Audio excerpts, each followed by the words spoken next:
Hey there. Imagine stepping out your front door in the 1300s with nothing but a walking stick, a small bundle of bread, and faith to carry you forward. You weren't off on holiday, and you certainly weren't seeking comfort. You were setting out on pilgrimage, a journey across muddy roads, dark forests, and hostile lands to reach a holy shrine. For many, this wasn't just travel. It was a desperate hope for forgiveness, healing, or salvation. But the road was no gentle path. Pilgrims walked into a world where wolves prowled the woods at night, thieves waited on lonely stretches of road, and hunger gnawed at their stomachs after days without food. There were no guarantees of safety, no maps to guide you, and little protection except your faith. Disease could strike at any moment, storms could wash away roads, and fellow travelers could just as easily become foes as friends. To be a pilgrim in the 1300s was to gamble your life for the chance of spiritual reward. This was a journey of danger, hardship, and incredible endurance, one that tested not only the body but the soul. The decision to go on pilgrimage in the 1300s was rarely an easy one, yet it was a choice that millions across medieval Europe made in one form or another. To understand why, one must imagine a world in which religion was not a mere aspect of life, but its very foundation. Every moment, from the tolling of the church bells at dawn to the prayers muttered at dusk, was framed within the sacred rhythm of the Catholic Church. The people of the 14th century lived in a landscape of faith, where the boundary between the natural and the supernatural seemed porous, and where every field, forest, and village road might contain echoes of the divine or the demonic. In such a world, the idea of setting out on a journey to a holy site, whether near or far, was not just a physical undertaking, but a spiritual necessity. For many, the call to pilgrimage began with guilt. Sin, in the medieval mindset, was not simply a private matter of conscience. It was a stain on the soul, a heavy debt that had to be paid in this life or the next. Priests spoke of purgatory with vivid imagery, a place where the souls of the faithful, though destined for heaven, suffered torment for their unexpiated sins.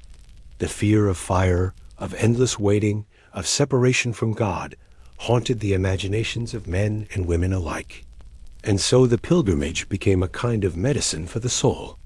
By walking hundreds of miles to visit the shrine of a saint, or by braving hostile lands to reach Jerusalem itself, one might reduce one's time in purgatory, gain indulgences from the church, and earn divine favor.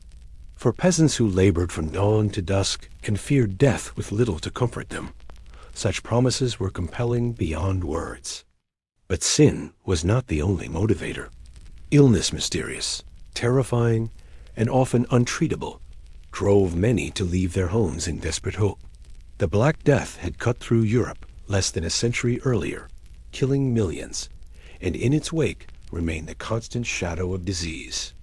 A child struck with fever, a man crippled by a festering wound, a woman left blind by an infection. All these could inspire entire families to seek the intercession of saints. At shrines, relics were said to heal. The bones of martyrs, splinters of the true cross, even drops of saints' blood preserved in glass vials, all were imbued with miraculous power.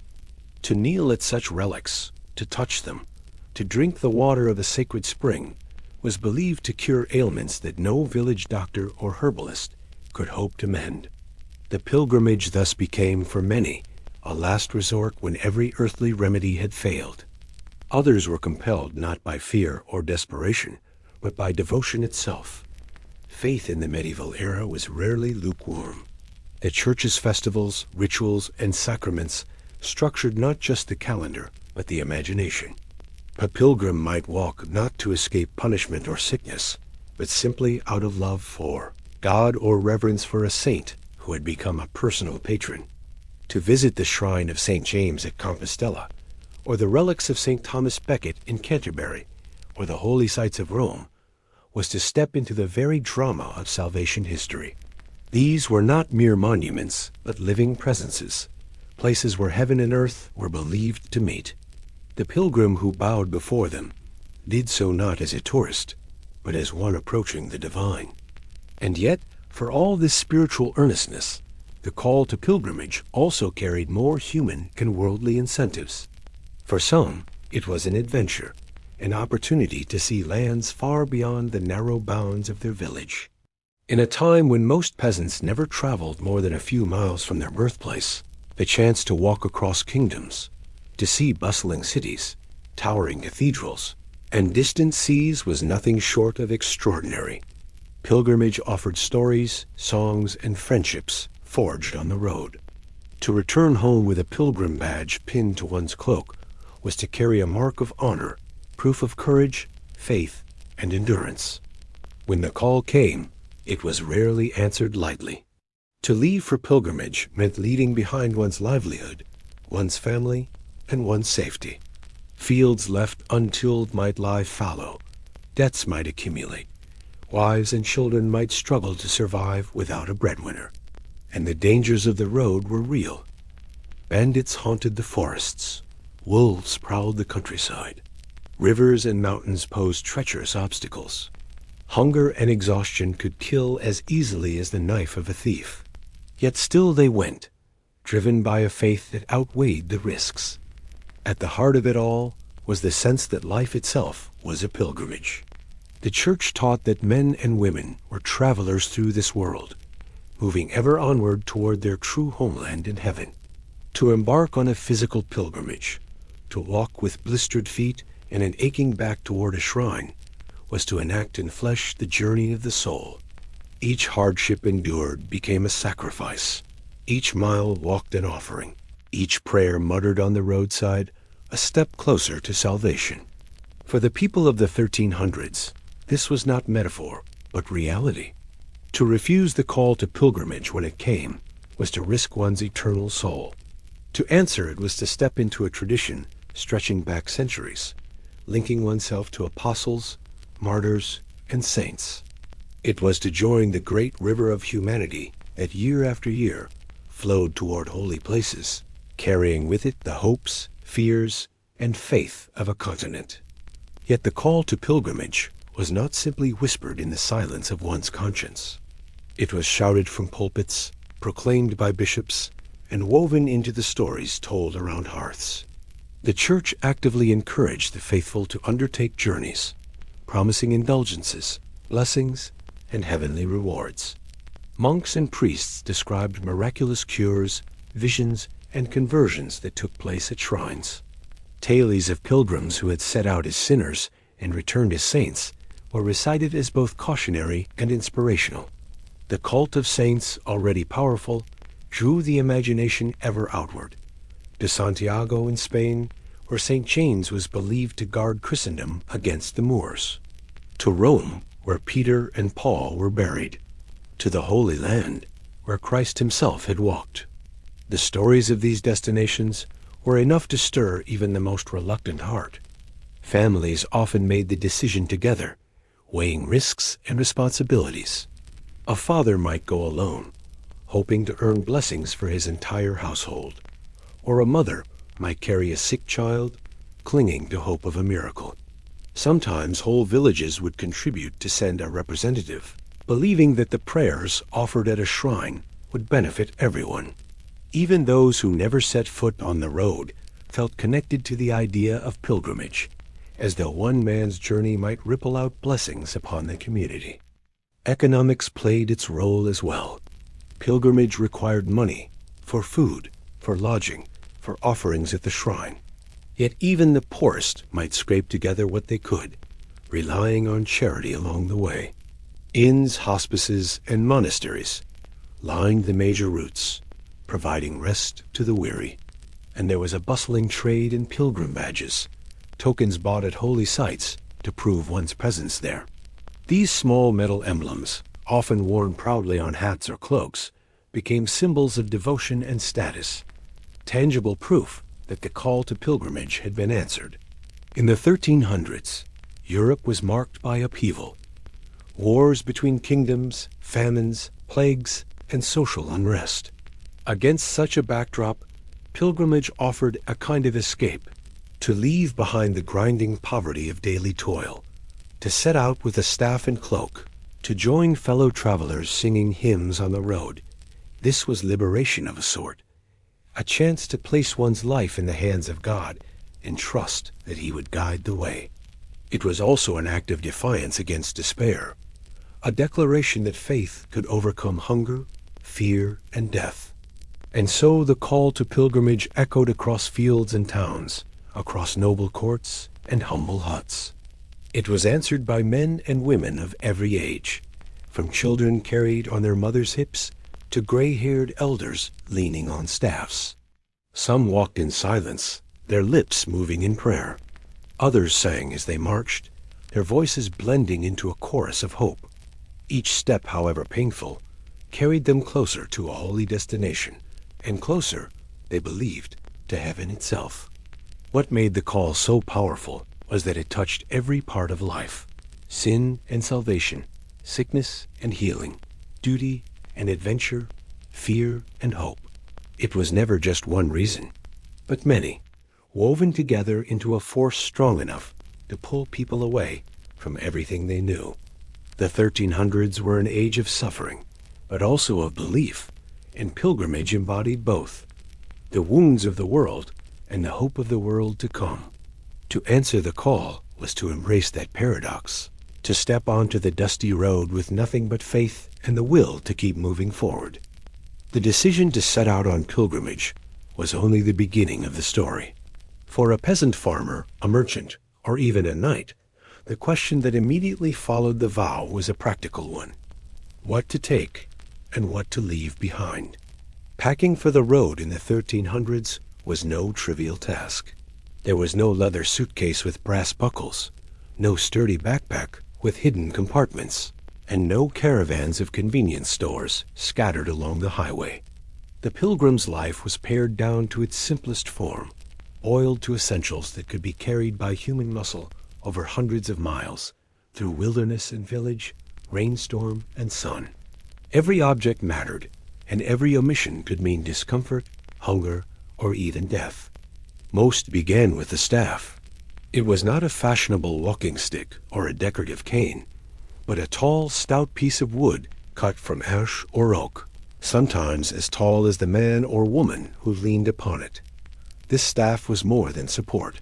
It was weapon, shield, and tool in one. Against wolves or stray dogs, it could be swung in desperate arcs.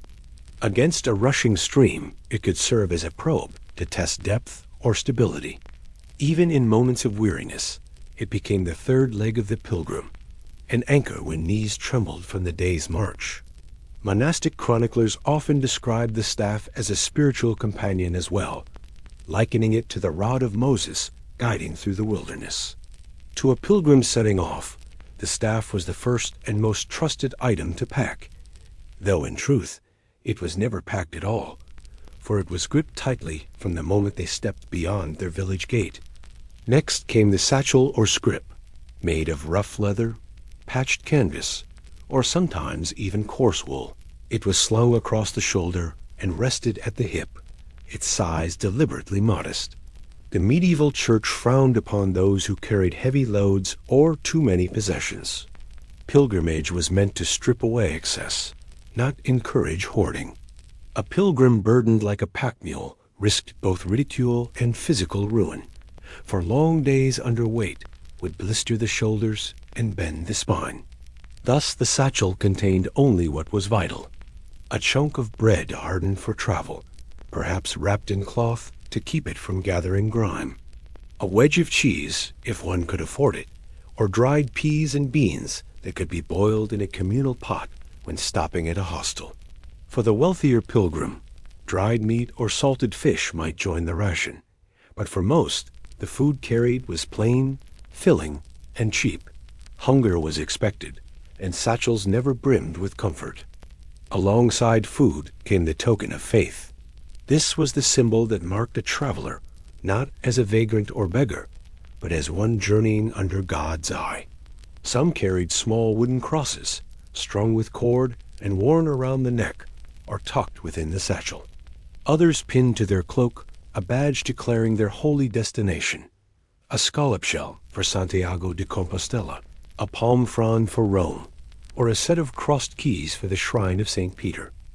These tokens were powerful in more ways than one.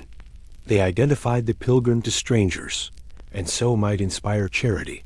A piece of bread given freely, a barn offered as shelter. They also served as protection, for robbing or harming a marked pilgrim was seen as doubly sinful. Yet paradoxically, they marked the pilgrim out as vulnerable too, for thieves and conmen knew that the faithful often carried small coins or offerings meant for the shrine. To carry a token of faith was both shield and target, a duality each pilgrim understood as they set it carefully in their satchel. Clothing was an agonizing choice. One could not bring a trunk of garments. Most left with only what they wore: a coarse wool tunic, a cloak against wind and rain, perhaps a hood that could double as pillow at night. The cloak was treasured, for it was blanket, ground sheet, and barrier against biting wind. Pilgrims learned to sleep in their cloaks, wrapping tightly to keep warmth in, or laying them across rough planks in a hospice to soften the night. Shoes were critical, though in the 1300s they were crude by modern measure. Leather soles stitched to uppers, often little more than slippers. On cobbled roads they wore quickly. On rocky paths they split and gaped. Some pilgrims packed an extra pair, tied together and slung across the shoulders, but many trudged until their shoes disintegrated, then begged for replacements in the next village. Barefoot travel was not unknown, especially among the penitent who believed each cut and blister was part of their sacrifice. For others, rag wrappings or crude sandals had to suffice when shoes gave out. Money was a dangerous necessity. Few pilgrims could make the journey entirely on charity, though many hoped to stretch alms and free hospitality as far as possible. Most carried small coins tucked into hidden pouches, sewn into their clothes, or knotted tightly into a corner of cloth. Silver pennies, groats, or copper farthings jingled faintly as they walked, though most took care to conceal them. For a pilgrim, money was both lifeline and curse. Too little, and hunger gnawed quickly. Too much, and word might spread to ears eager for robbery. Some pilgrims disguised their wealth by carrying coins in small amounts, hiding the rest with trustworthy relatives or sending ahead via merchants or church channels. The wise knew never to flaunt coin openly, and even to haggle over bread with feigned poverty, for to appear wealthy on the road was an invitation to thieves. As for tools, the average pilgrim could not afford a pack bristling with utensils. Still, most carried a small knife, as much for slicing bread as for protection. This was often a peasant's everyday tool, not something purchased anew for the journey, but it became indispensable. A cup or wooden bowl might also be tucked into the satchel, for one never knew when stew or broth might be shared at a hostel. Many pilgrims carried a flask, sometimes of horn, sometimes of pottery, to scoop water from streams or fill at wells. Wine or ale might be poured into it if fortune smiled, but most often it was the simple vessel of survival, for clean water was not always easily found. Perhaps the most precious items packed were not practical at all, but spiritual. A prayer book, if one could read, though most could not. A rosary of wooden beads, or even knots tied along a string. A relic from home, a saint's medallion, a lock of hair from a loved one, or a scrap of cloth blessed by a local priest. These objects comforted when loneliness pressed heavily, when hunger and exhaustion gnawed. To hold them was to feel a tether back to the familiar, and forward to the holy site ahead. Some pilgrims believed these objects themselves carried protective power, warding off illness or misfortune. Whether talisman or memory, they carried them as one carries a secret flame, fragile yet sustaining. What did pilgrims leave behind? Almost everything. Their homes, fields, tools, and daily rhythms were entrusted to family or neighbors. A farmer leaving in planting season gambled his harvest. A craftsman leaving his workshop risked his livelihood. Even clothes beyond the single cloak were left behind. Too much weight was enemy, not ally. Pilgrims abandoned vanity, luxury, and sometimes even comfort itself, setting out with the barest scraps of survival. It was not just a physical act, but a spiritual stripping. To leave possessions was to leave pride, to enter the road humbled and exposed. Many chroniclers noted how strange pilgrims looked when they passed through towns. Ragged cloaks, dusty shoes, hair unkempt, satchels thin, as if mocking the idea of travel. They were strangers everywhere, and their simplicity of appearance made them immediately identifiable. Yet, despite this sparseness, packing for pilgrimage was never uniform. The wealthy knight or noblewoman did not walk like the peasant. A knight might take a servant, carrying extra clothing, bedding, even wine or delicacies. A noblewoman might travel with companions, and though still identifying as a pilgrim, her burden was shared and softened. Some rode horses, though the most devout often dismounted when approaching holy ground. In contrast, the poorest carried satchels patched with holes, perhaps nothing but bread crusts, and relied wholly on alms. These differences did not erase the commonality of the journey, but they did color it.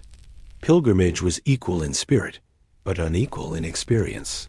What one carried reflected not only practicality, but also class, devotion, and sacrifice. Packing for the road was also about preparation of the self, not merely possessions. Pilgrims often confessed their sins before leaving, as if to lighten the soul's baggage. They sought blessings from priests, kissed family goodbye, and made peace with neighbors, for many feared they would not return.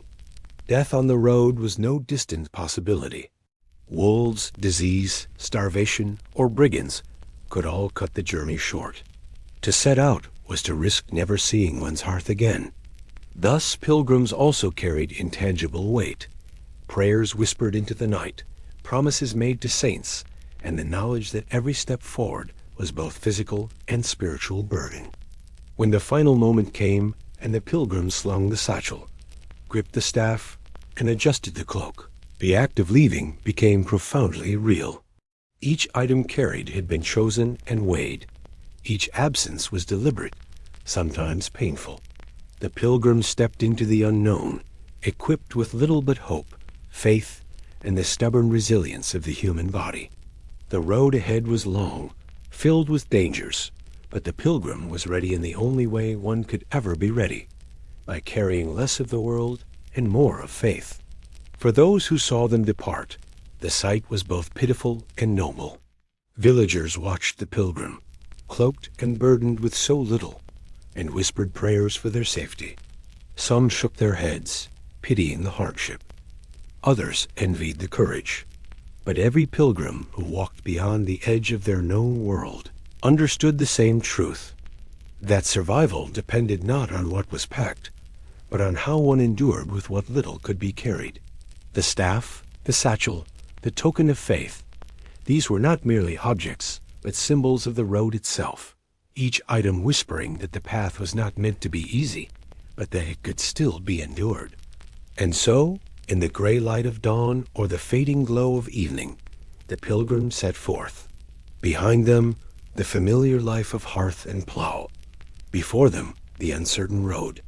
In their hand a staff, at their side a satchel, on their cloak the mark of faith.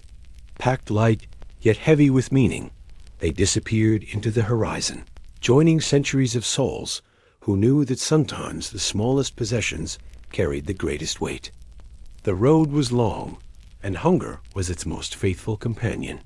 Of all the trials pilgrims faced, wolves, storms, bandits, it was hunger that wore them down most steadily, quietly, relentlessly. It gnawed not with sudden violence, but with a slow, unyielding persistence. Step after step, mile after mile, it weakened the body and clouded the mind, until prayer and pain became indistinguishable. The journey to a holy shrine was not only a pilgrimage of faith, but of fasting, forced upon the body by circumstance rather than choice.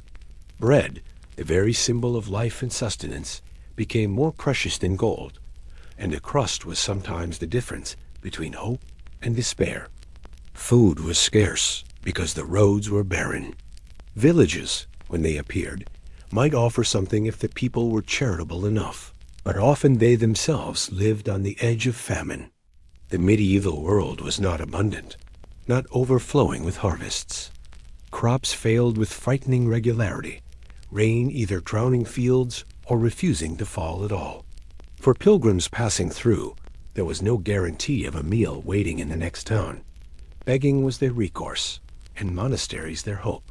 At the gates of abbeys and priories, pilgrims lined up, hats in hand, rosaries clutched, eyes hollow, voices hoarse from days without food. "For the love of St. James, a crust of bread," they would whisper, sometimes too weak to raise their voices. The monks, bound by vows of charity, gave what they could: bowls of porridge, hunks of coarse rye bread, broth thin as water. To a starving pilgrim, these simple offerings tasted sweeter than any banquet. But monasteries were far apart, and between them lay the hunger road. Here, pilgrims learned to share scraps, to pool together the meager remnants of their provisions. A handful of nuts carried in a pouch, a rind of cheese hardened from weeks of travel, a dried fish preserved in salt, all became treasures divided with care. Groups formed bonds of survival, each knowing that without cooperation, the journey could claim them. Around campfires, they passed their morsels, and though each received little, the act of sharing strengthened them as surely as food itself. Those who traveled alone were most vulnerable, with no one to watch for them, no one to lend half a crust when their own supplies ran out.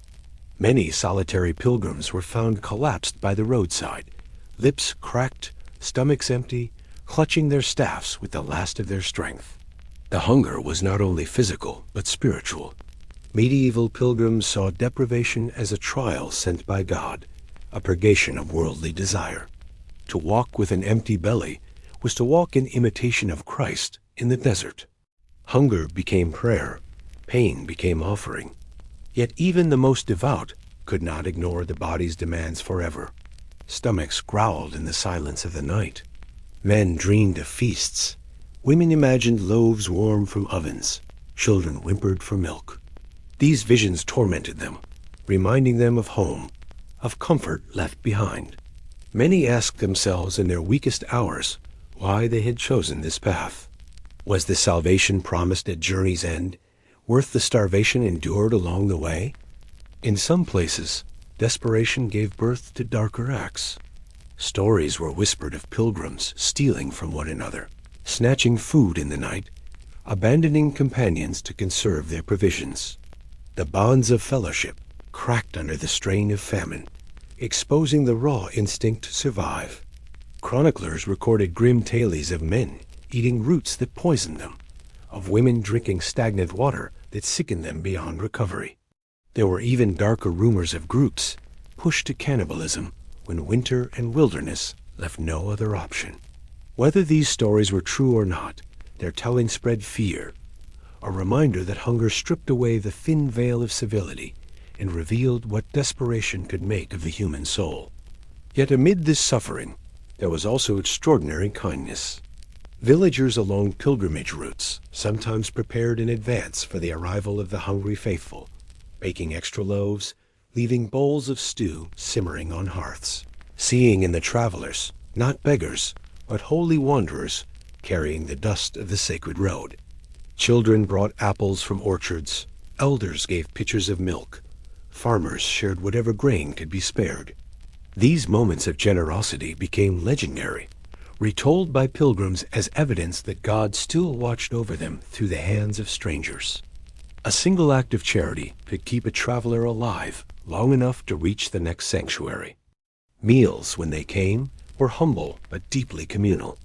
Imagine a circle of weary pilgrims sitting on the ground, breaking a single loaf among 10 people. Each piece was small, but the act of eating together was as nourishing to the spirit as to the body. Someone might add a piece of dried meat, another a wedge of onion, and slowly a meal appeared where there had been almost nothing. Prayers rose before and after, words of thanks not only to God but to each other. In these moments, Hunger itself became a bond, reminding every pilgrim that they were equal before the road, equal in suffering, equal in need. The memory of food haunted them as much as the lack of it. Pilgrims spoke of the grand feasts of their homelands, of the roasted meats at Christmas, the pies at harvest, the cheeses that aged in cellars. Around campfires, they told stories of banquets, savoring in their imaginations what their bodies were denied. These stories served as both torment and comfort, keeping alive the hope that one day they would again eat their fill. For many, the promise of arriving at a shrine where hospitality and food awaited sustained them through the leanest days. Pilgrimage guides often included not just directions, but notes on where bread could be found, which towns had generous monasteries, where springs flowed with clean water. Hunger shaped the very geography of the road. But hunger was not uniform. Wealthier pilgrims, those who traveled with servants or with money, could purchase food in villages and towns. They carried provisions in carts or saddlebags, ate more regularly, and suffered less. This disparity sometimes bred resentment among the poorer pilgrims, who watched others eat while they themselves starved. Yet even the wealthy could not escape entirely. Roads were long, merchants rare, and coins could not conjure bread where none existed. In the deepest stretches of wilderness, hunger made equals of all. Over time, the body adjusted to less. Pilgrims learned to survive on little, to ignore pangs, to walk on weakened legs. Hunger became a constant companion, dulling but never vanishing, like a shadow that followed them always. Some even found a strange clarity in it. With their bodies stripped of excess, their senses sharpened. The smallest morsel became a feast, the simplest drink of water a blessing. They began to see hunger not only as suffering, but as purification, as though the emptier the stomach, the lighter the soul, and the closer they were to God. This was the paradox of the hunger road. It broke them, and it sanctified them all at once. Children suffered most. Their cries pierced the air. Their tiny hands clutched at empty satchels. Their legs buckled sooner than their parents. Many parents went without food so their children might have a little more, and still, many children did not survive. The sight of a child collapsing on the road was one of the pilgrimage's cruelest realities. Some were buried in shallow graves by the roadside, their parents forced to continue walking, carrying grief heavier than hunger. Chroniclers speak of mothers placing small tokens, beads, scraps of cloth, wooden crosses on the graves, hoping some passerby might say a prayer for the child. Hunger stole not only life but innocence, and its scars were carried by survivors long after the journey ended. The hunger road was also marked by strange miracles. Pilgrims told tales of food appearing when hope was lost, a loaf found on a windowsill, a fisherman gifting his catch, a hermit offering honey from his hive. These stories, passed from mouth to mouth, became part of pilgrimage lore, reminders that divine providence could intervene at the moment of greatest despair. Whether these miracles were true or exaggerated mattered less than the faith they inspired. For pilgrims who had eaten nothing for 3 days, the sudden gift of bread could only be understood as God's mercy. And so they walked, step after step, hunger gnawing, prayers rising, faith wavering and renewing with each passing mile. The hunger road stretched across every pilgrimage path, whether to Santiago, Canterbury, or Rome. It was not a single road, but every stretch of land where food was scarce and stomachs empty. It was the thread that connected pilgrims of every class, every nation, every century. Hunger, in its cruelty, bound them together more tightly than any oath. By the time they reached their destination, pilgrims were transformed. Their bodies bore the marks of deprivation-sunken cheeks, gaunt frames, eyes hollowed by weeks of want. Yet in their hearts, many carried a strange pride. They had endured hunger and had not turned back. Their suffering was their offering, their weakened bodies their testament of faith. And when, at last, they sat to eat at the shrine, whether in a monastery's refectory or a stranger's kitchen. They wept as bread touched their lips, not simply because they were fed, but because the hunger road was behind them. The hunger road was more than an empty stomach. It was a crucible. It revealed the truth of a pilgrim's faith, the depth of their resolve, the strength of their compassion. It tested not only the body, but the soul, and in doing so, it gave meaning to the journey itself. Hunger stripped away illusions, left pilgrims raw and vulnerable, and forced them to face the most basic truth of life, that all are dependent, fragile, and hungry for bread, hungry for mercy, hungry for God. When night fell on the pilgrim road, the greatest challenge was not wolves howling in the distance, or even the hunger gnawing at the stomach. It was where to sleep. A day of walking might carry men and women across 20 or more miles of rugged ground, through forests where the trees clawed at the sky, and across open fields that offered no shelter at all. When the sun dipped below the horizon, darkness was total, and the air quickly turned sharp and cold. Pilgrims rarely had the luxury of choosing where they would rest their weary bodies. Instead, they collapsed wherever they could, sometimes in the safety of stone, sometimes in the misery of straw, and often with little more than the night sky as their roof. The inns that lined certain well-worn pilgrimage routes were never meant to provide comfort. In the towns along the way to Santiago, Canterbury, or Rome, enterprising men and women opened their doors to weary travelers. But inn was a generous word. Many of these establishments were little more than single-room structures, with smoke-blackened rafters, uneven floors, and the faint stench of unwashed bodies lingering in the air. A pilgrim who could scrape together a few coins might find a patch of straw on the floor, wedged between strangers. Privacy was non-existent. A dozen, 2 dozen, sometimes 50 people would cram into the same space. The warmth of the fire was comforting, but it carried fleas, lice, and the risk of theft. Sleep did not come easily when one's neighbor snored like thunder, and another muttered restless prayers through the night. For those who had no coins, and this was most pilgrims, the barn was the next best option. Farmers who lived along the great pilgrimage roads sometimes allowed travelers to bed down with the animals. Oxen shifted heavily in their stalls, pigs grunted in their pens, and chickens fluttered in the rafters above. The hay smelled sweet at first, but the closer one pressed to the ground, the more pungent the reality became. Manure, damp straw, and the sour odor of livestock. Yet after 15 or 20 miles of walking, a pilgrim could sink into that straw and feel it softer than any feather bed at home. Children, who so often followed their parents on these grueling treks, sometimes laughed at the novelty of sleeping next to cows or goats.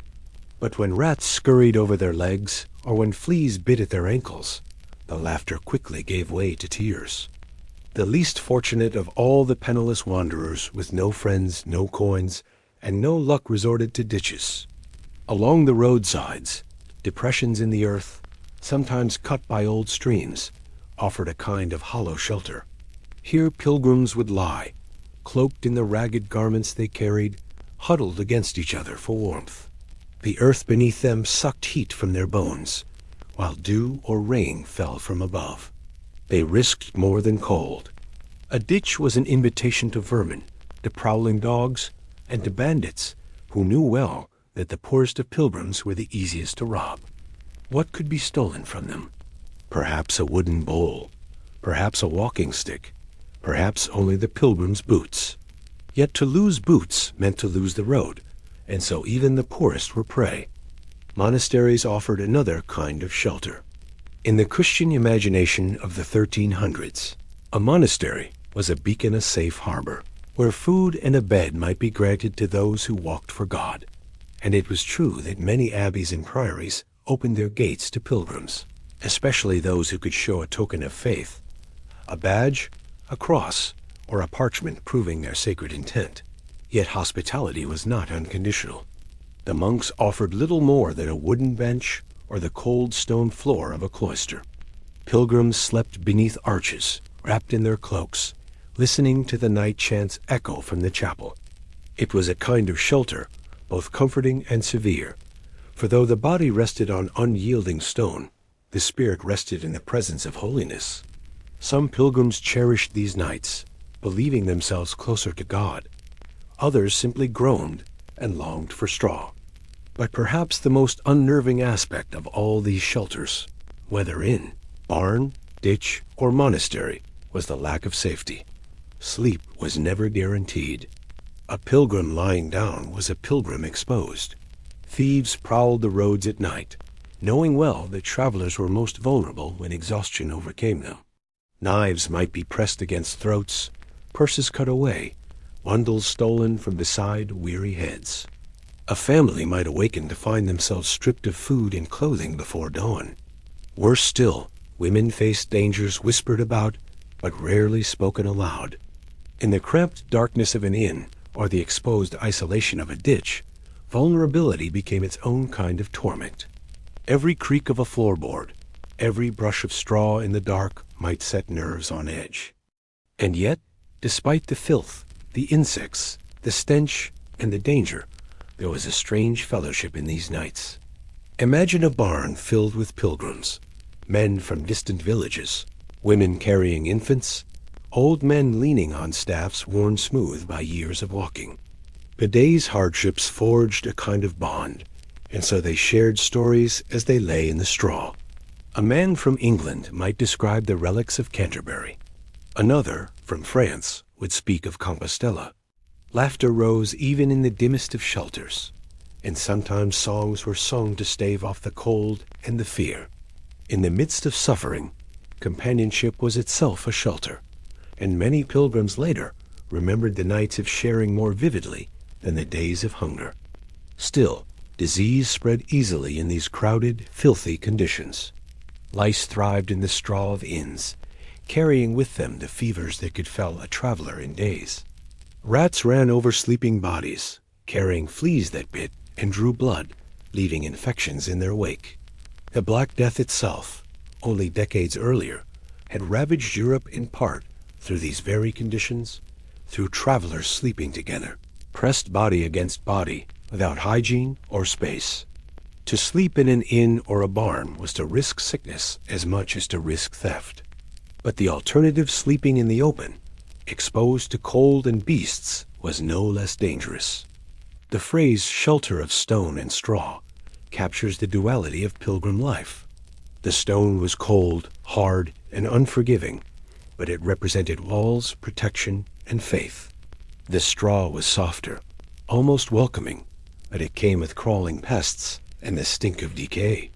Pilgrims moved constantly between these two forms of rest, never certain where the next night would leave them. The wealthy might secure a bed in a proper chamber, separated by walls and warmed by a hearth.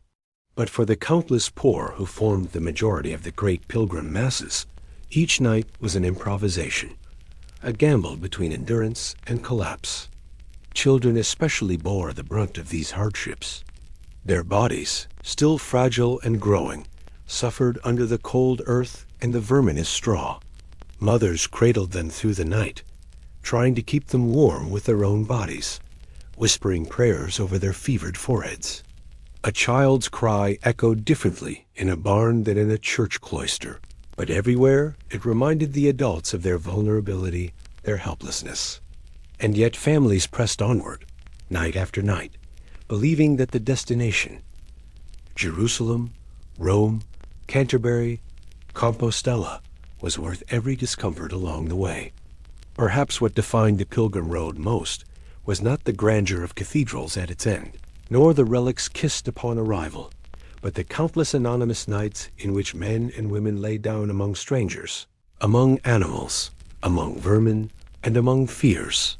They awoke each morning with stiff backs, itchy skin, and sore feet, yet they rose, lifted their staffs, adjusted their packs, and stepped forward again into the uncertain road. The shelter of stone and straw was never home, never comfort, never security. It was survival. And for pilgrims in the 1300s, survival was the greatest blessing the night could give. Illness was perhaps the most constant, invisible, and terrifying companion of the pilgrim. Hunger could be endured. Wolves might be avoided. Thieves fought off or fled from. But sickness had no regard for faith, resolve, or strength of body. Once the fever struck or a wound festered, there was little a pilgrim could do but lie down where they were, hoping for mercy from God or kindness from a stranger. In the 14th century, before the modern understanding of contagion, germs, or sanitation, illness was often seen as both punishment and test, a divine trial that revealed one's inner worth. To the pilgrim stumbling along a muddy road with blistered feet, or gasping for breath in a damp barn filled with coughing bodies, sickness was a reminder that every step forward could also be their last. The very conditions of pilgrimage made health fragile. Long days of walking through wet fields or over frozen ground left feet raw with blisters and open sores, which easily turned septic. The straps of satchels rubbed skin raw on shoulders, where grime and sweat mixed into the smallest cuts. Many pilgrims carried no more than a cloak, and once rain soaked through, there was no chance to dry it properly. Damp clothes clung to the body, chilling the flesh and lowering resistance to the fevers that swept so easily through groups of travelers. It was common to wake in the morning, shivering with cold, yet burning with the fever by midday, and to have no option but to keep walking until collapse came. Water, too, was a source of peril. Few pilgrims could expect to find clean wells or streams on their routes, and desperation often forced them to drink from stagnant ditches, from rivers fouled with animals, or from communal troughs where countless others had dipped their cups. Dysentery spread quickly among groups, the agonizing cramping and endless runs to the bush, leaving bodies so weakened that walking another mile became a torment.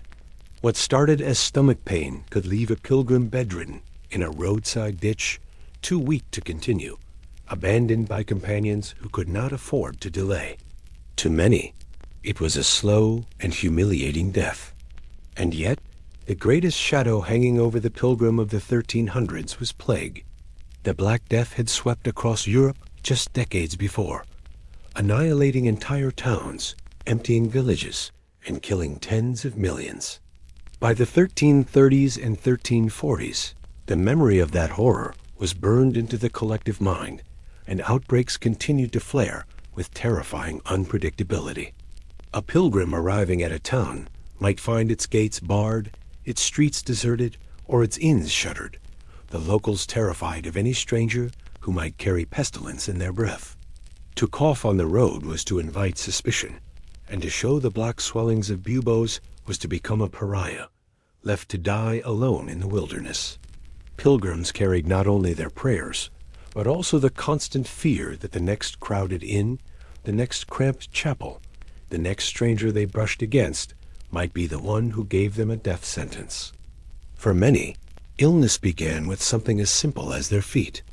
Pilgrimage was a trial of the body as much as the soul, and the constant walking, sometimes 20 or 30 miles a day, left skin rubbed raw. Blisters broke, bled, and became infected. Without bandages or salves, pilgrims improvised with scraps of cloth, but infection thrived. A cut from a jagged stone, ignored at first, could swell red and hot within days, turning into a festering sore that made every step agony.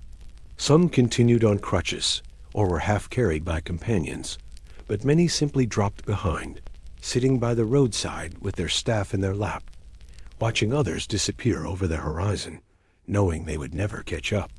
Those lucky enough to find monasteries sometimes received basic care, a poultice of herbs, perhaps, or a chance to wash a wound. Yet monasteries themselves were far from safe havens. Their guest quarters were crowded with travelers, and sickness spread rapidly in such places.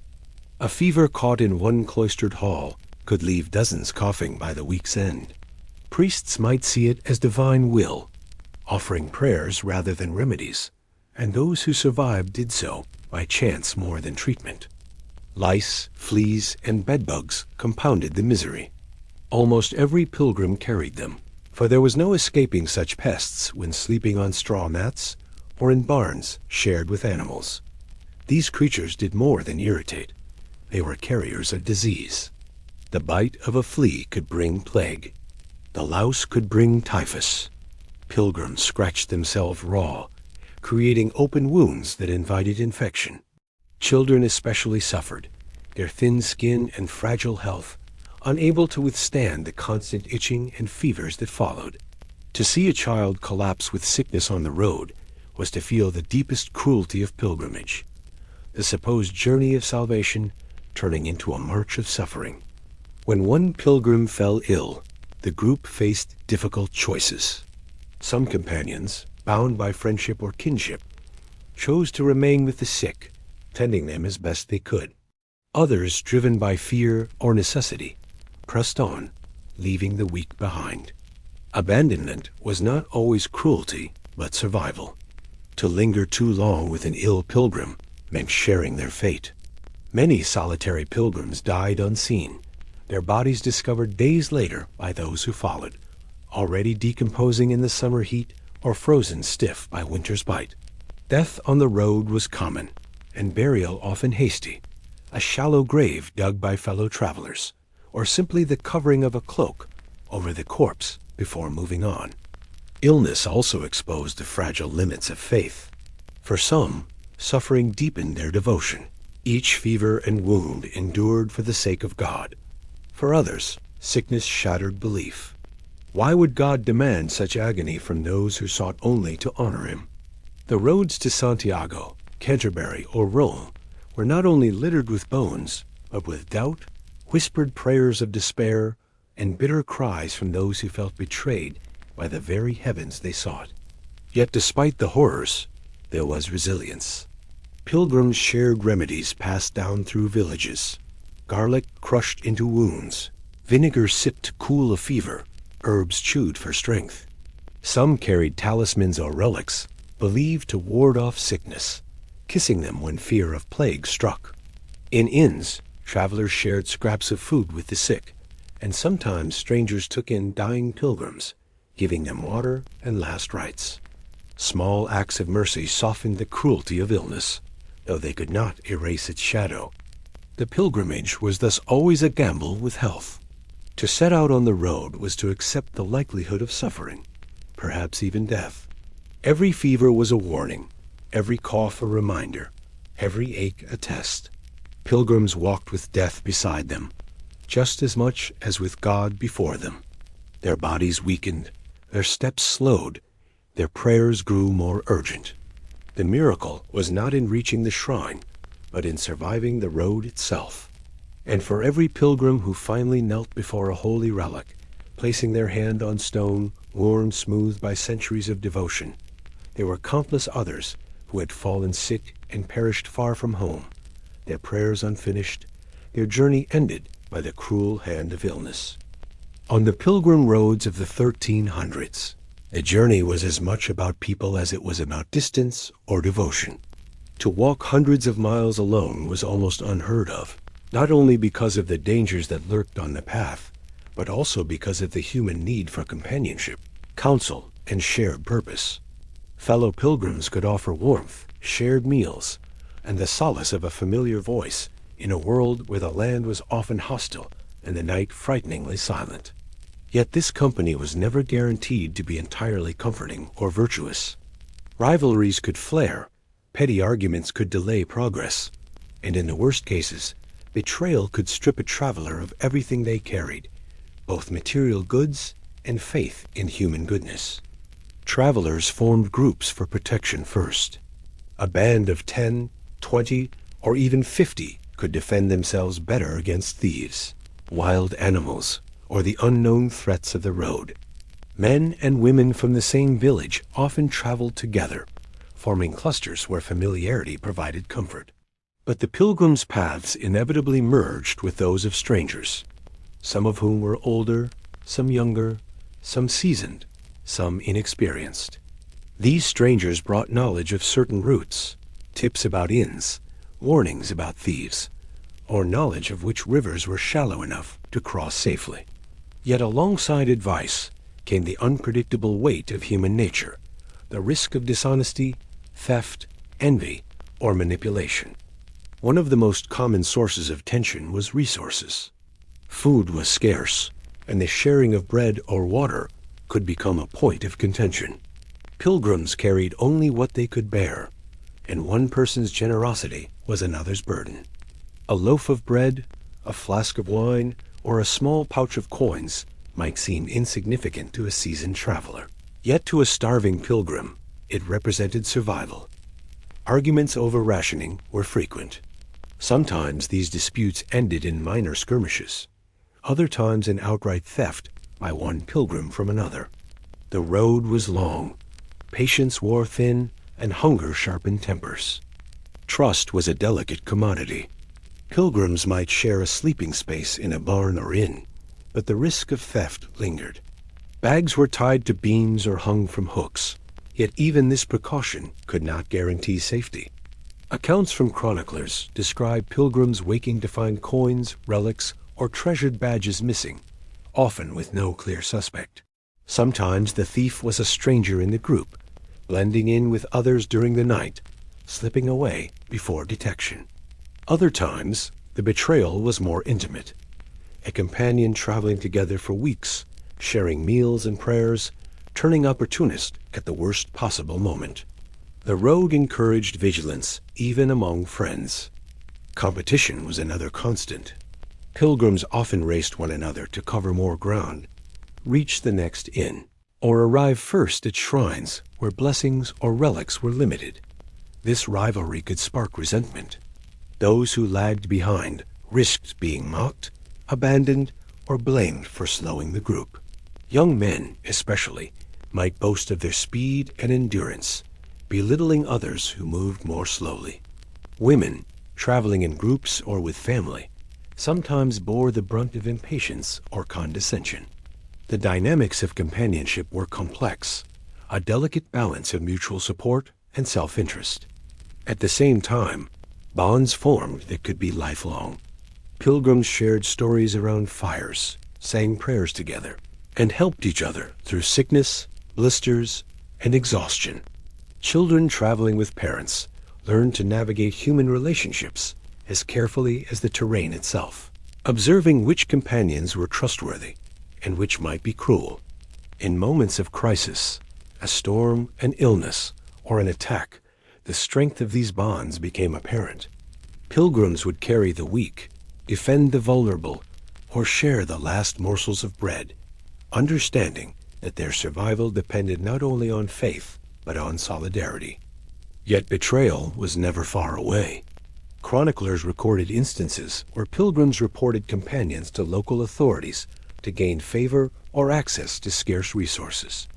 Others stole from sleeping travelers, taking coins, food, or sacred offerings intended for distant shrines. In some cases, pilgrims feigned friendship, learning the habits and weaknesses of a companion over weeks, only to rob them in a moment of opportunity.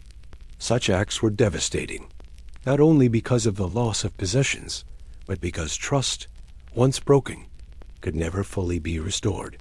Arguments were often fueled by fatigue and illness. Pilgrims who were exhausted after days of walking in rain or heat became irritable, their tempers fraying at the slightest provocation. Misunderstandings could escalate into verbal confrontations, sometimes even into physical fights. The close quarters of inns, crowded barns, or communal sleeping spaces heightened tensions. Chroniclers describe pilgrims shouting through the night, waking others with accusations of stealing or negligence. Even prayers and devotional practices could become sources of disagreement, as differing customs and beliefs led to clashes among travelers from diverse regions. Despite all this, companionship was indispensable. Solitude on the pilgrim road was dangerous. Those who strayed from groups risked falling victim to thieves, wild animals, or natural hazards. Companions could offer aid during injuries, or of approaching storms, or provide guidance through unknown terrain. Pilgrims learned to navigate the social landscape as carefully as the physical one, observing behavior, testing loyalty, and balancing generosity with caution. The road required a constant negotiation of trust, an understanding that human nature could be both salvation and threat. Pilgrims also formed temporary hierarchies within their groups. Experienced travelers might assume leadership, guiding others and setting the pace. Others were more submissive, following instructions and learning from the knowledge of seasoned companions. These hierarchies could stabilize a group, but they also bred resentment. Younger or more ambitious travelers sometimes challenged leaders, leading to disputes that could slow progress or even split groups apart. The balance between authority and camaraderie was delicate, and disputes could have long-term consequences. Gender dynamics added another layer of complexity. Women traveling with male companions faced particular vulnerability, both socially and physically. Protective gestures could be genuine or possessive. Shared shelter could be a source of safety or threat. Chroniclers note instances of harassment or abuse, reminding us that the Pilgrim Road, though spiritually motivated, was also governed by the realities of medieval social structures. Women had to negotiate space, safety, and respect constantly, often relying on other women or trustworthy men for support. Children traveling with parents or guardians learned quickly about the perils of human interaction. They observed which companions were trustworthy, which offered kindness, and which might betray. In some cases, older children took on responsibilities to protect younger siblings or assist weary adults. Pilgrimage was an education not only in devotion, but in human psychology, teaching lessons in vigilance, empathy, and resilience that would last a lifetime. Food and water were frequent sources of tension. Sharing a loaf of bread or a flask of water could become contentious if resources were thin. Pilgrims sometimes had to negotiate distribution, occasionally resulting in anger, accusations, or outright theft. Hunger heightened suspicion. A fellow traveler who had more than their fair share might be accused of hoarding. Conversely, generosity could create bonds of gratitude that strengthened the group. Every exchange was loaded with social and moral significance, reflecting the precarious balance between survival and virtue. Religion itself was a double-edged sword. Pilgrims prayed together, recited psalms, and attended services in towns along the way. Yet differing interpretations of ritual, devotion, or superstition could create disputes. Some travelers considered themselves more devout than others, criticizing companions for perceived laxity or irreverence. Arguments over prayer practices, offerings, or badges sometimes escalated, demonstrating that even spiritual pursuits could generate human friction. Ultimately, the company of strangers was a microcosm of medieval society. Pilgrims encountered the full spectrum of human behavior: kindness, selfishness, courage, cowardice, generosity, deceit, patience, and rage. Survival depended not only on physical endurance, but on social acumen, the ability to read motives, navigate disputes, and forge alliances. Those who mastered this art traveled farther, endured longer, and arrived at shrines with both possessions and dignity intact. Those who failed often succumbed to theft, betrayal, or conflict, their journeys ending in despair before the holy sites came into view. The Pilgrim Road was a testing ground of human character, as much as it was a path of spiritual devotion. Companionship could be a shield against the elements and human threats, yet it carried its own risks. Rivalries, arguments, and betrayal were ever-present shadows, reminders that even in a sacred pursuit, the human heart could be as dangerous as the wilderness. Pilgrims learned to trust cautiously, to offer kindness sparingly, and to observe keenly, knowing that the strangers beside them could be the difference between survival and ruin. And yet, amid the quarrels, rivalries, and betrayals, there were moments of profound connection. Pilgrims shared songs, stories, and prayers. They carried one another over difficult stretches, tended wounds, and offered comfort in moments of despair. It was in these fleeting acts of human solidarity that the road's greatest lessons were found: that faith could survive alongside fear, that trust could endure despite betrayal, and that the company of strangers could become, if only temporarily, a family forged by hardship and devotion. On the roads of medieval pilgrimage, travelers were never alone, but the company they kept was not always friendly. Beyond the hazards of wolves, storms, and disease, there existed a far subtler, often more insidious danger: the authority of man. Toll collectors, guards, constables, and even the ordinary townsfolk wielded power in ways that could both protect and punish pilgrims. For those walking hundreds of miles, carrying both devotion and possessions, encounters with such authority were a constant trial. While local rulers claimed to ensure safety and order, their agents were often inconsistent, corrupt, or capricious, leaving the faithful at the mercy of a human hierarchy that sometimes seemed as perilous as the wild forests and desolate moors. Toll collectors were the first obstacle. As roads and bridges became essential to travel, many rulers imposed tolls, claiming that fees were necessary to maintain paths, repair bridges, and support local governance. Pilgrims, however, were often poor, their only coin meant for offerings at distant shrines.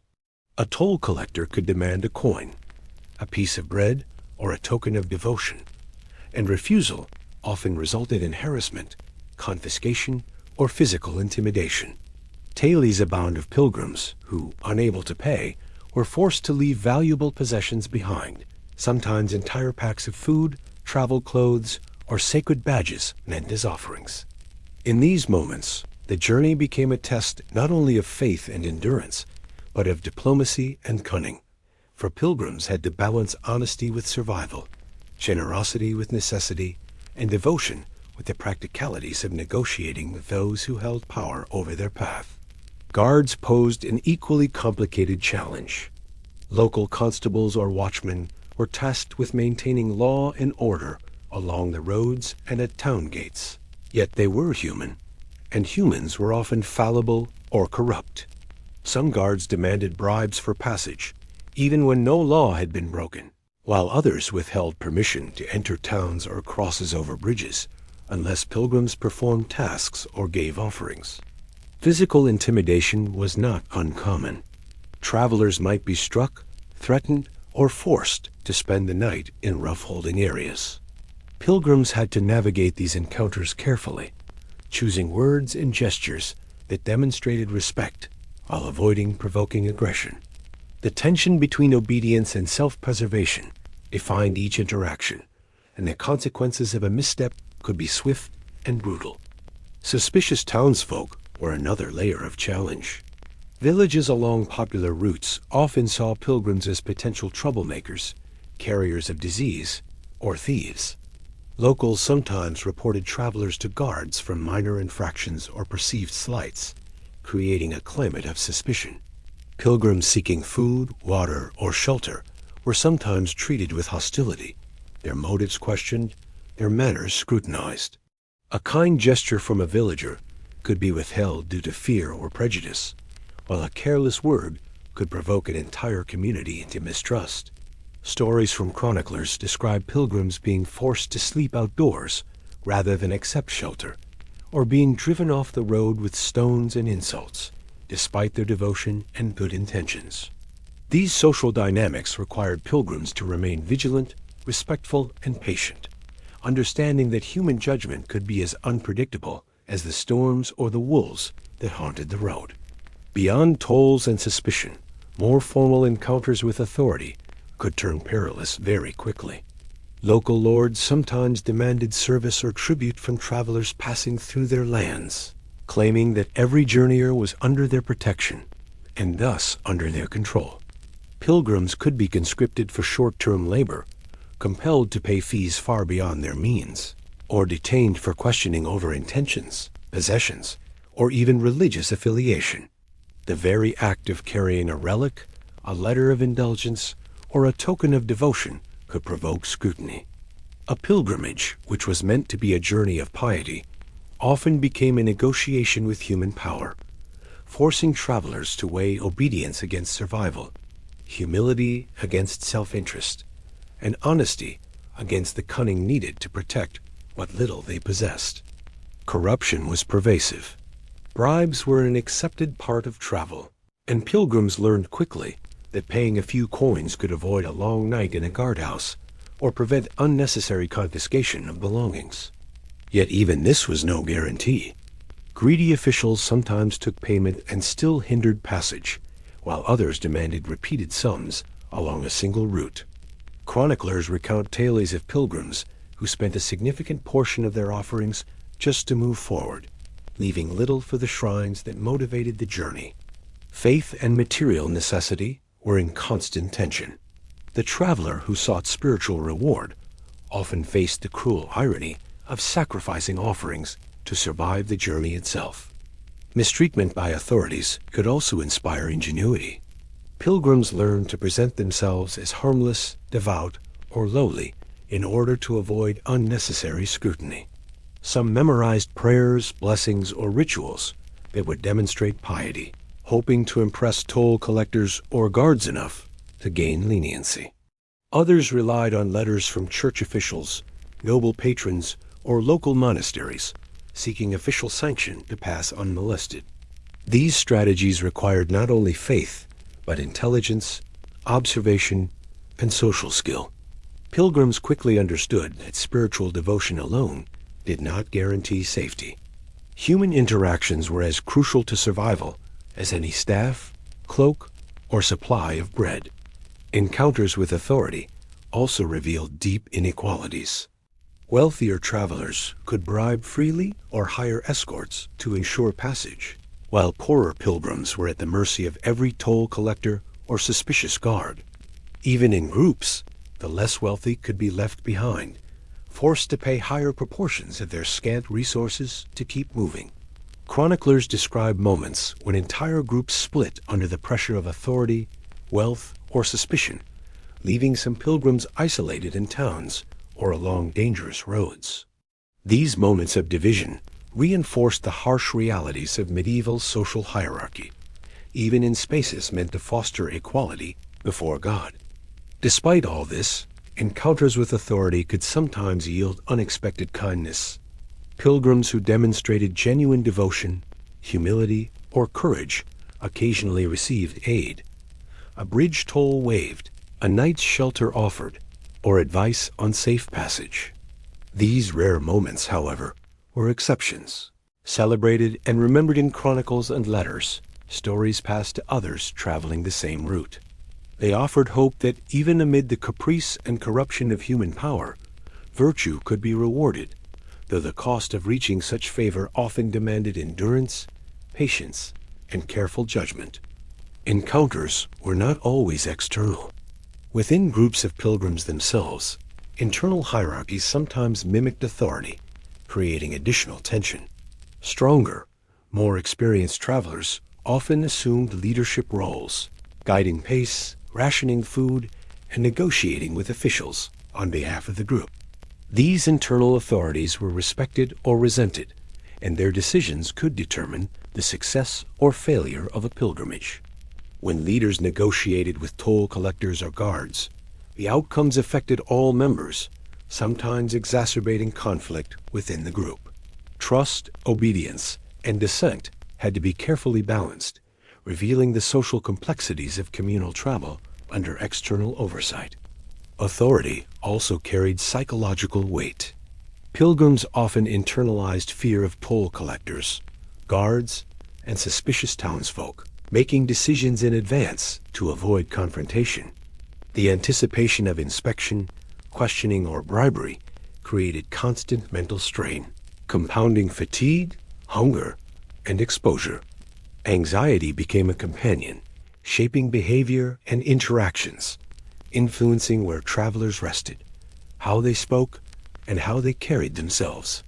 Faith, courage, and social skill were continually tested, not just by wild landscapes or wolves, but by the omnipresent presence of human judgment. In conclusion, encounters with authority defined the pilgrim road as much as hunger, illness, and storms. Toll collectors, guards, local lords, and wary townsfolk demanded vigilance, cleverness, and endurance. Corruption, suspicion, and arbitrary power made progress perilous, forcing travelers to navigate not only miles of landscape, but a landscape of human control. Pilgrims relied on diplomacy, piety, and ingenuity to survive these interactions, understanding that the journey was a complex negotiation of faith, skill, and morality. Authority tested resolve, shaped behavior, and highlighted inequalities, yet it also, at rare moments, provided opportunity for assistance and affirmation. On the pilgrimage road, every interaction with authority was a trial of both body and spirit, a reminder that human power could rival storms, wolves, and disease in its ability to challenge the faithful. Pilgrimage in the 1300s was arduous for all who undertook it, but for women, the journey carried dangers that were uniquely perilous. Unlike men, who are often judged primarily for physical strength, endurance, or piety, women faced a constant tension between devotion and vulnerability, spiritual pursuit, and the risk of exploitation. From the moment a woman left her home, she navigated a world where the road was rarely safe, where strangers could be both ally and predator, and where the structures meant to provide guidance and protection were often insufficient or absent altogether. For medieval women, pilgrimage demanded not only faith and stamina, but constant vigilance, cleverness, and an acute awareness of human nature. For the threats were manifold, personal, and unrelenting. Traveling alone was almost unheard of for women, both for practical and social reasons. Families, convents, or informal groups often accompanied women to provide safety and social legitimacy. Even in these groups, however, female pilgrims were vulnerable. Roads were long, stretches of wilderness dangerous, and inns overcrowded or infested.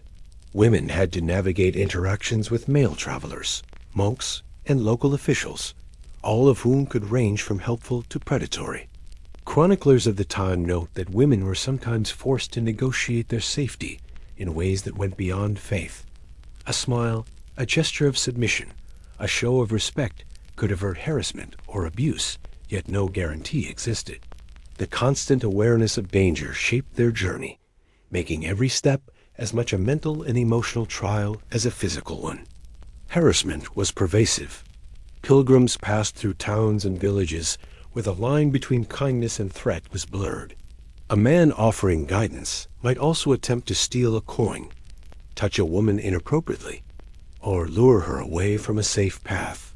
Even in rural areas, male companions or strangers could exploit the solitude of forests, fields, or bridges. Women became skilled at reading intentions, discerning friend from foe, and using their wits to navigate encounters that could turn violent or coercive in an instant.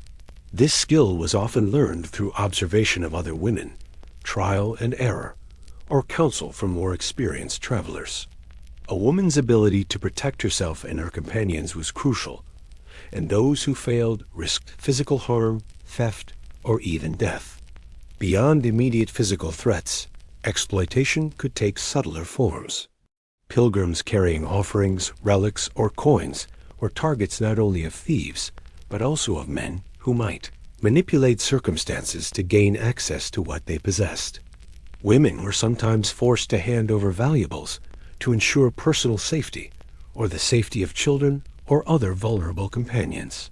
Chroniclers recount cases of female pilgrims negotiating payments, gifts, or promises to escape harassment strategies that required diplomacy, courage, and a keen understanding of human behavior. Each encounter demanded mental acuity and moral judgment, balancing survival against deception, trust against caution. Overnight stays presented their own hazards. Inns, barns, and shelters along the route were often crowded and poorly maintained. Beds were scarce, and sleeping arrangements offered little privacy. Fleas, lice, and cold exacerbated the misery of travel. But for women, the lack of secure separation from men introduced additional dangers. Pilgrims had to be aware not only of thieves or wild animals, but of those who might exploit their vulnerability in sleep. Some women developed strategies to maintain safety, such as sharing beds with trusted companions, sleeping in shifts, or securing their belongings in personal space through careful placement and observation. Every night was a negotiation between rest and vigilance, between recovery of strength and the ongoing assessment of threat. Illness compounded these dangers. A woman weakened by fever, exhaustion, or malnutrition was less able to protect herself and more likely to attract predatory attention. Pilgrims who fell ill along the road faced a dual challenge, tending to physical suffering while defending against human threats. In some cases, women relied on the assistance of fellow pilgrims, both male and female, though even this help was conditional, dependent on trust, shared interests, and mutual benefit. Chroniclers describe women whose journeys were nearly derailed by sickness, yet who survived through a combination of faith, cunning, and the support of those they could trust. The social structures of the time shaped the risks as well. Medieval Europe placed strong constraints on women's autonomy, making a female traveler particularly susceptible to judgment and intervention by local authorities, priests, or male guardians. Pilgrims were often questioned about their intentions, companions, and possessions. A woman traveling alone or with minimal escort could face accusations of impropriety or worse, requiring her to navigate bureaucracy and social expectation alongside the physical hardships of the road. Letters of recommendation from convents, nobles, or clergy were often essential, providing legitimacy and a degree of protection against suspicion or harassment. These documents were prized possessions, carefully guarded, for losing them could mean social censure, detention, or denial of shelter. Religion offered both solace and challenge. Devotion to the pilgrimage's purpose could provide psychological strength, but it also made women more visible and, paradoxically, more vulnerable. A nun walking to a shrine might inspire respect, yet could still be harassed or threatened. A laywoman, especially if unaccompanied by family or clergy, might be scrutinized with suspicion or targeted for theft. Faith, while offering hope and moral fortitude, did not shield women from the road's dangers. It was a companion rather than armor. Women relied on prayer, relics, and ritual as both spiritual sustenance and practical tools to negotiate interactions, hoping that visible signs of devotion would mitigate human threats. Women traveling in groups sometimes formed networks of protection and solidarity. Older women guided younger companions, sharing knowledge of safe paths, reliable inns, and trustworthy townsfolk. Mothers accompanied daughters, sisters traveled together, and convent communities occasionally sent groups en masse. These alliances were essential, providing safety in numbers, shared vigilance, and emotional support.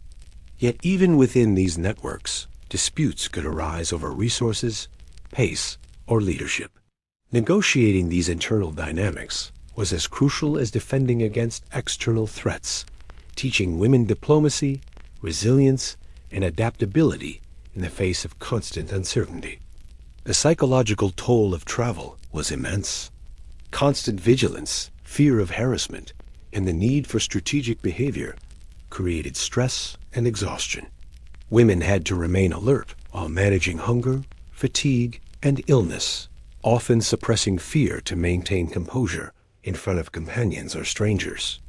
Chroniclers note that the strain sometimes manifested in anxiety, depression, or withdrawal, yet perseverance was expected, and survival often depended on the ability to mask vulnerability, assess risk quickly, and act decisively in moments of danger. Children traveling with women added further complexity. Mothers and guardians had to protect not only themselves, but also the young, ensuring that they were fed, clothed, and safe from both environmental and human hazards. The journey became a continuous balancing act, weighing the needs of the vulnerable against the limitations of the road, the scarcity of resources, and the unpredictable behavior of strangers. Faith provided guidance, but practical skill and constant vigilance were indispensable. Despite these hardships, Women often displayed extraordinary courage, resourcefulness, and resilience. Chroniclers recount tales of women negotiating tolls, defending themselves against thieves, securing food, and navigating treacherous terrain with intelligence and determination. These acts were often unrecorded outside personal diaries or oral stories, yet they formed an essential part of the pilgrimage experience. Women's journeys were not merely spiritual endeavors. They were exercises in survival, human psychology, and moral courage, demonstrating that devotion and determination could coexist with the relentless demands of a hostile world. The journey also shaped a perception and social standing. Successfully completing a pilgrimage could enhance a woman's reputation for piety, courage, and wisdom, creating a measure of respect and authority within her family or community. Yet failure or victimization could bring shame, gossip, or stigma, highlighting the precariousness of female travel in a society governed by rigid social norms. Each decision, whether to trust a companion, enter a town, or accept shelter, was laden with moral, social, and spiritual consequence, reinforcing the gravity of the pilgrimage's stakes. Ultimately, women on the Pilgrim Road lived in a constant state of duality, vulnerability and agency, fear and faith, suffering and resilience. The hazards they faced, harassment, theft, exploitation, illness, and social scrutiny, were not abstract. They were immediate, tangible, and relentless. Yet these trials also forged extraordinary skills, networks of support, and moments of spiritual and personal triumph. Survival required wisdom, courage, vigilance, and the capacity to maintain hope despite adversity. In navigating these dangers, women pilgrims embodied the intersection of human frailty and human strength, demonstrating that faith, strategy, and resilience could coexist even in the most hostile conditions. In this way, the Pilgrim Road was not only a spiritual test, but a crucible of endurance, teaching lessons that extended beyond religious devotion. The journey of women illuminated the complexities of human society, the nuances of social interaction, and the profound demands placed upon those who sought sacred reward in a world indifferent to vulnerability. Every step taken by a woman on the road was a testament to faith, fortitude, and survival, reflecting a courageous negotiation of danger, morality, and devotion that defined the medieval pilgrimage experience. After weeks, sometimes months, of trudging through mud, rain, snow, and sun, after nights spent in barns, ditches, and crowded inns, the pilgrim finally glimpsed the outline of the shrine. Its spires reached skyward, catching the early morning light, or perhaps the flicker of candlelit windows. The sight alone evoked a wave of emotion relief, exhaustion, awe, and gratitude mingled in a profound, almost overwhelming surge. For the faithful, this was the culmination of a journey undertaken in hardship, danger, and devotion, a tangible manifestation of their perseverance and their faith. The shrine was both destination and symbol, a place where earthly toil met spiritual aspiration, where the pilgrim's body, racked with fatigue, hunger, and sores, encountered the promise of divine grace. Approaching the shrine, the pilgrim was aware of both the sanctity of the space and the social landscape surrounding it. Shrines attracted not only the devout, but also merchants, charlatans, caretakers, and curious onlookers. The streets leading to the sacred site teemed with people seeking indulgences, food, or souvenirs, as well as those eager to sell trinkets, candles, or relic replicas. Pilgrims moved carefully, balancing reverence with practicality, mindful of the potential for theft or harassment even at the threshold of holiness. Every step was measured, every glance cautious, yet the overarching feeling was one of approaching completion, of the culmination of trials endured over countless miles. Upon entering the shrine, the pilgrim was enveloped in ritual incense and the soft murmur of prayer. Candles flickered in windows and alcoves, casting shadows across stone floors and walls lined with relics, icons, and sacred art. The pilgrims knelt, genuflected or bowed, offering prayers, tears, or whispered promises. Some prostrated themselves fully, the weight of the journey pressing down in tandem with the gravity of the devotion displayed. The sensory experience was intense. The scent of burning wax, the echo of footsteps on stone, the quiet hum of chanting, and the visual richness of gilded altars and painted saints all combined to create a moment of profound religious and emotional significance. For many, the shrine offered not only spiritual solace, but also a tangible sense of accomplishment. The physical suffering, the blisters, fatigue, hunger, and exposure to the elements was acknowledged and, in some ways, sanctified by the act of arrival. Pilgrims believed that the hardships endured were an offering in themselves, a testament to faith that amplified the merit of prayers, indulgences, or relic veneration. Chroniclers of the period often emphasized the intensity of these moments. Travelers collapsing in relief, crying with exhaustion, or raising hands in gratitude, feeling the weight of months of journeying lifted in a single encounter with the sacred. Relics were central to this culmination. Pilgrims approached shrines to touch, kiss, or pray before them, believing in their miraculous powers. A saint's bone, a fragment of the true cross, or a consecrated cloth could offer protection, healing, or divine favor. Pilgrims sometimes carried small tokens or letters requesting blessings, presenting them to clergy who supervised the relics. The ritual was precise, blending humility, devotion, and hope, and often involved recitation of prayers, lighting of candles, or leaving small gifts. Each gesture was laden with meaning, a physical manifestation of faith and endurance, a dialogue between human perseverance and divine grace. In addition to personal devotion, arrival at the shrine was a social event. Groups of pilgrims, having traveled together for weeks, often gathered to share stories of the journey, recount moments of danger, and reflect on the trials overcome.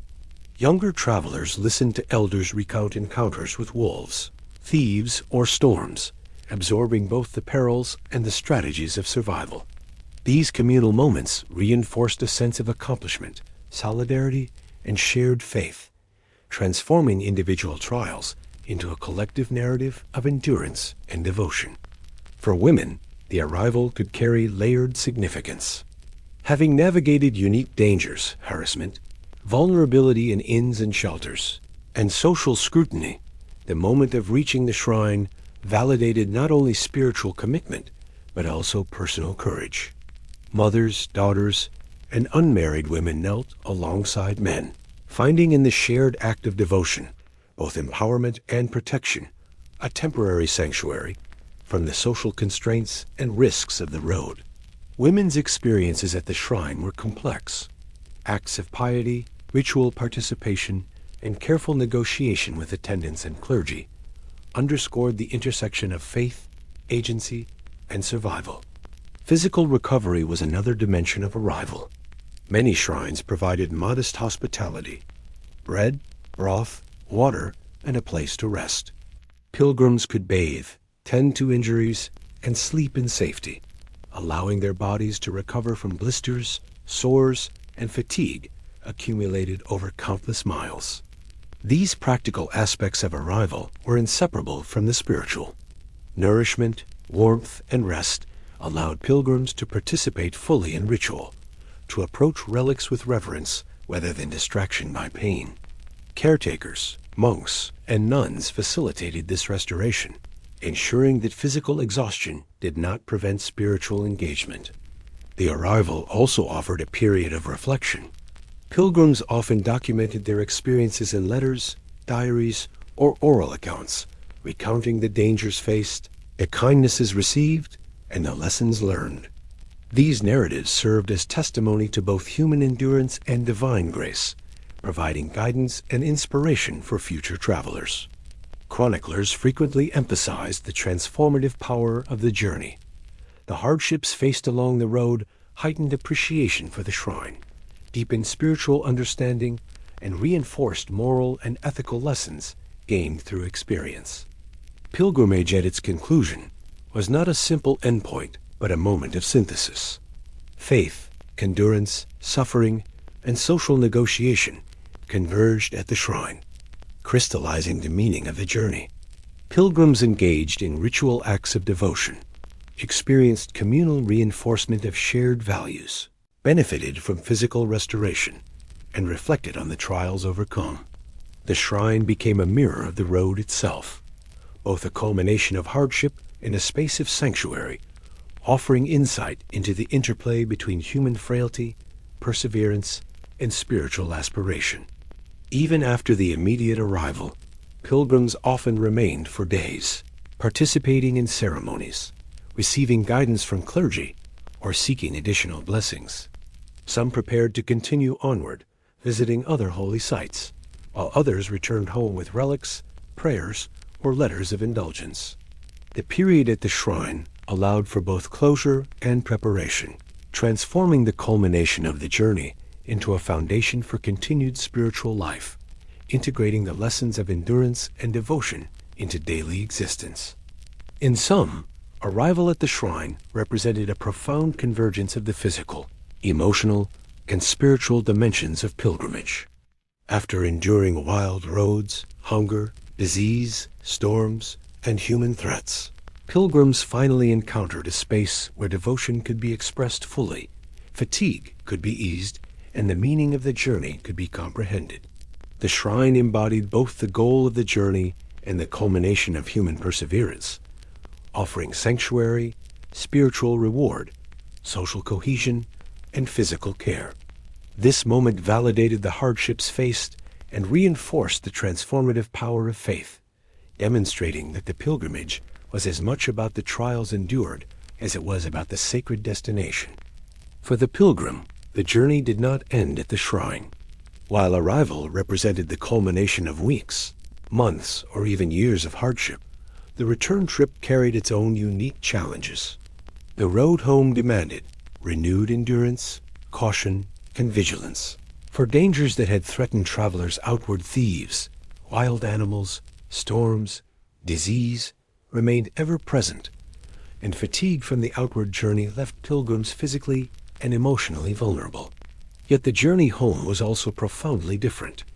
Pilgrims now bore stories, relics, gifts, and spiritual insight, carrying not only the marks of suffering, but also the rewards of faith and perseverance. These tangible and intangible possessions transformed their experience, shaping the way they navigated danger, interacted with others, and understood the meaning of their pilgrimage. The physical reality of returning home was often more demanding than the journey outward. Pilgrims, having lingered at the shrine to rest, pray, and recover, now carried heavier burdens. Souvenirs, relics, or provisions obtained along the way. Some bore letters of indulgence, sacred tokens, or gifts intended for families or local clergy. Others carried items acquired from charitable donations, merchants, or fellow pilgrims. These possessions, while precious, slowed travel, demanded careful attention, and attracted the same threats of theft that had loomed on the outward journey. Pilgrims had to negotiate the tension between protection of their belongings and the urgent need to progress homeward, balancing caution with the desire to reach the familiar safety of village or family. The roads themselves were unforgiving. Forests, hills, and rivers remained obstacles, and weather continued to shape the journey's difficulty. Autumn rains transformed paths into mud, swollen rivers required precarious crossings, and sudden storms could soak travelers, chilling bones and sapping strength. The very endurance that had carried pilgrims to the shrine was now tested again. Bodies exhausted from the outward journey struggled with blisters, fatigue, and lingering illness, while minds bore the weight of constant vigilance. Wolves, wild dogs, and opportunistic bandits remained present threats, aware that pilgrims, laden with sacred tokens or gifts, were more attractive prey on the return trip. Yet the return was also imbued with a profound psychological shift. Pilgrims were no longer novices. They carried experience, knowledge, and confidence born of the outward journey. Awareness of danger was tempered by skill. knowing which paths were safest, which inns offered reliable shelter, which streams were shallow enough to cross without risk. Pilgrims developed strategies to negotiate hostile encounters more effectively, to avoid reckless travel, and to recognize deception among locals or fellow travelers.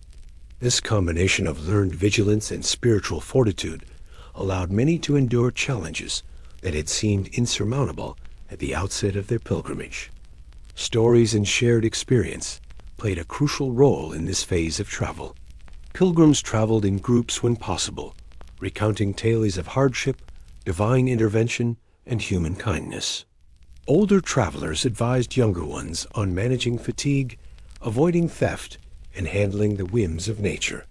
Narratives of perilous encounters, near misses with wolves, clever escapes from thieves, or miraculous protections attributed to relics reinforced communal memory and imparted practical lessons.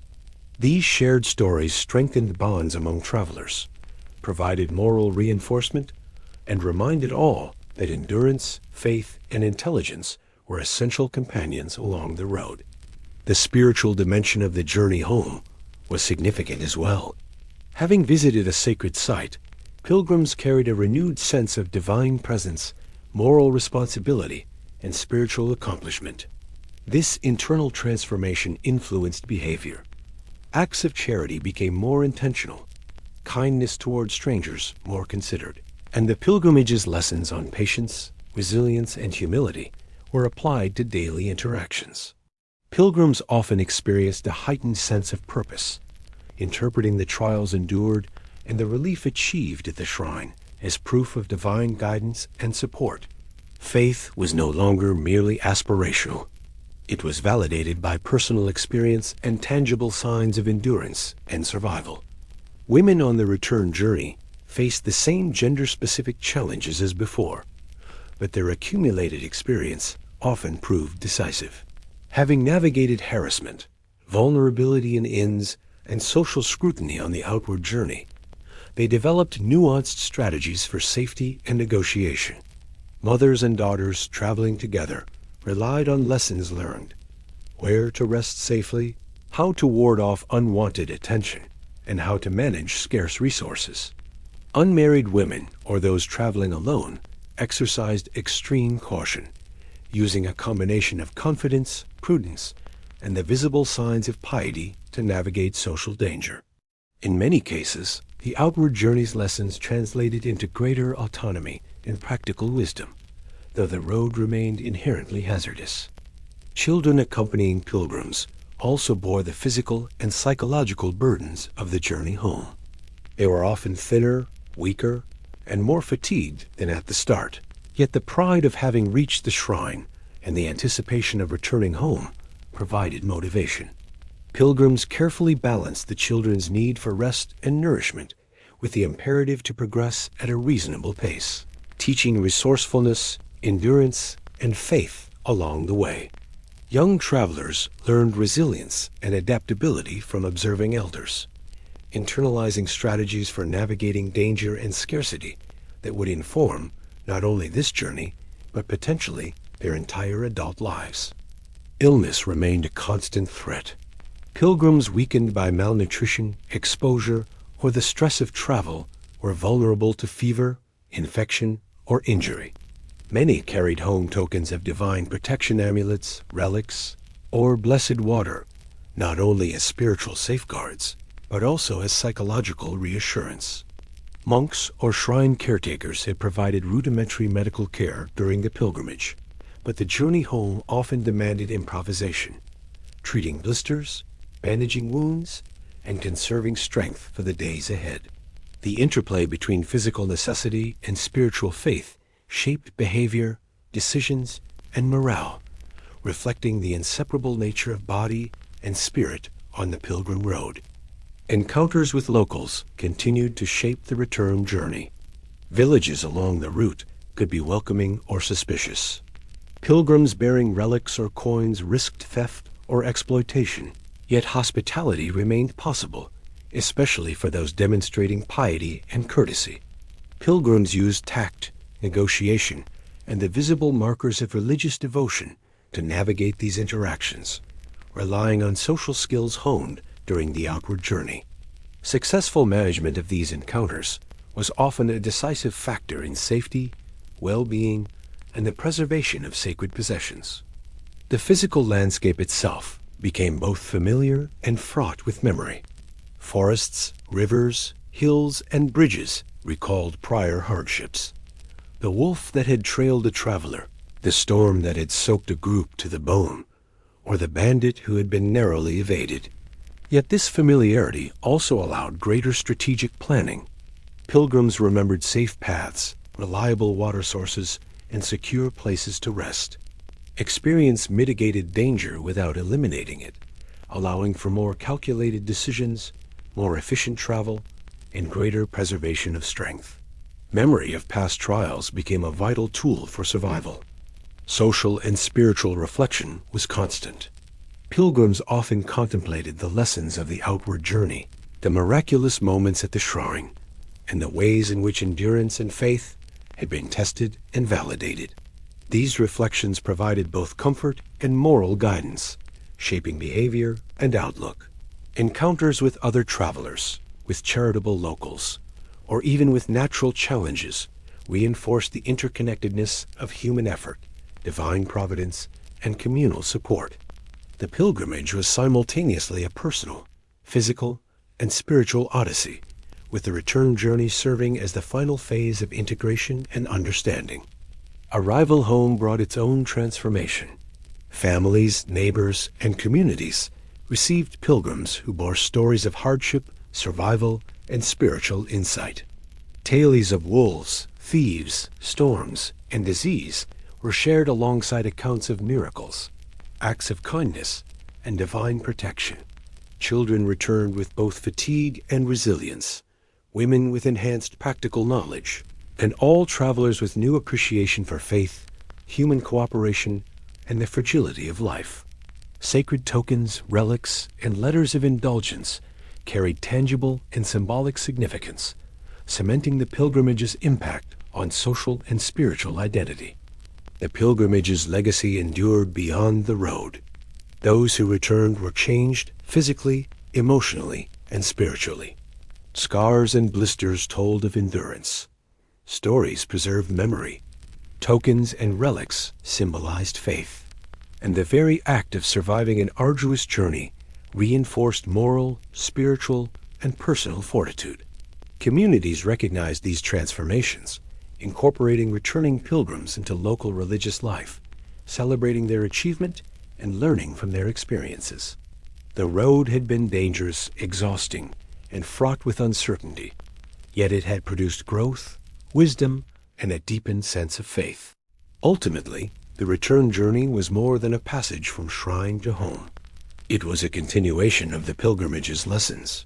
Danger, endurance, faith, and human interaction remained constants, while experience, reflection, and spiritual insight transformed perception and action. Pilgrims emerged not merely as travelers who had reached a destination, but as individuals forged by hardship, strengthened by faith, and enriched by encounters with both the divine and humanity. Each step homeward reaffirmed that the pilgrimage was as much about the journey, the trials, the discoveries, the perseverance, as it was about arrival. In carrying stories, scars, and tokens of faith, pilgrims returned changed forever, embodying the enduring interplay between suffering, devotion, and human resilience.